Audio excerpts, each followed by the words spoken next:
अस्सलाम वालेकुम। इफ्तार हो गया है, मतलब इफ्तारी करके हो गया है, तो अब खाना बनाने का टाइम आ गया है। ऐसा तो मैं इफ्तारी से पहले ही मैं खा सकती हूँ, तो मैंने सोचा कि आज मैं फ्राइड राइस बनाती हूँ।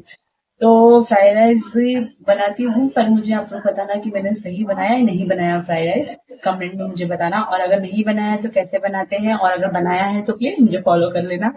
और लेट्स सी, मैं तुमको बताती हूँ कि मैंने क्या क्या वेजिटेबल्स काट के रखा है। ठीक है। मैंने थोड़ी सी वेजिटेबल्स ली है। जो मैंने लिया है वो है बीन्स, कैरेट और बेबी कॉर्न और ब्रोकली। और फिर मैंने साइड में मैंने राइस भी बॉईल करके रखा है, क्योंकि उसको थोड़ा ठंडा होना था, तो मैंने इसलिए पहले ही बॉईल करके रख दिया था, तो वो ठंडा हो चुका था। फिर मैंने साइड में रखा कढ़ाई। ये कढ़ाई का अलग ही स्वाद है। ये कढ़ाई मैंने यहाँ से नहीं लिया, मैंने लखनऊ से लिया है। लखनऊ से मतलब मेरी मम्मी के पास से लेकर आई हूँ। मुझे ये कढ़ाई बहुत पसंद है। मेरे पास कढ़ाई लोहे की है, पर लोहे की कढ़ाई मेरे पास छोटी है, जिससे मैं 3 लोग की क्वांटिटी नहीं बना सकती थी, तो इसलिए मुझे ये कढ़ाई यूज़ करना पड़ा, क्योंकि ये कढ़ाई बनाने में मुझे काफ़ी मज़ा आता है। तो मैं हर टाइम जब भी बनाती हूँ, 1-2 बार बनाया है मैंने इस कढ़ाई में, तो मैंने इसी में बनाया है। मुझे बहुत अच्छा लगता है बनाने। फिर कढ़ाई अच्छी खासी मेरी गर्म हो गई थी, तो मैंने उसमें तेल डाला। तेल जब तक गर्म करे जब तक उसमें से धुआं ना निकले, क्योंकि आप चाइनीज़ बना रहे हो, चाइनीज़ में ऐसे ही होता है, जब तक उसमें से धुआं ना निकले तो उसका जो फ्लेवर होता है वो नहीं आता है। फिर मैंने गार्लिक और जिंजर और चिली मैंने कट किया।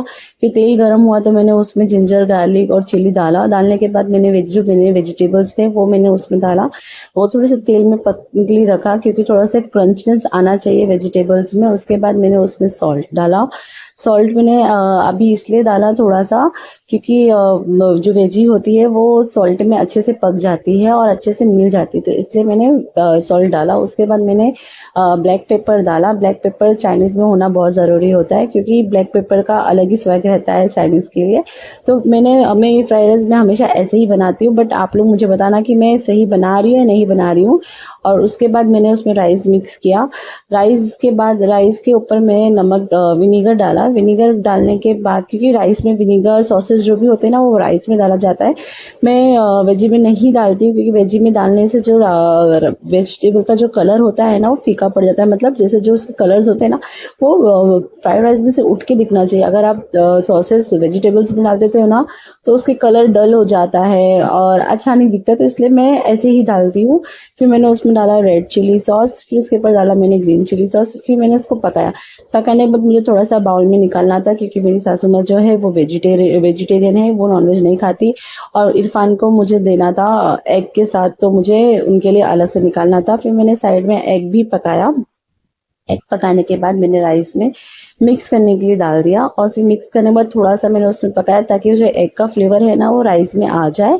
तो मैंने थोड़ा दो तो आप लोग मुझे बताना मैंने कैसे बनाया है, और अगर मैंने सही तरीके से बनाया है तो मुझे फॉलो, लाइक और कमेंट ज़रूर करें।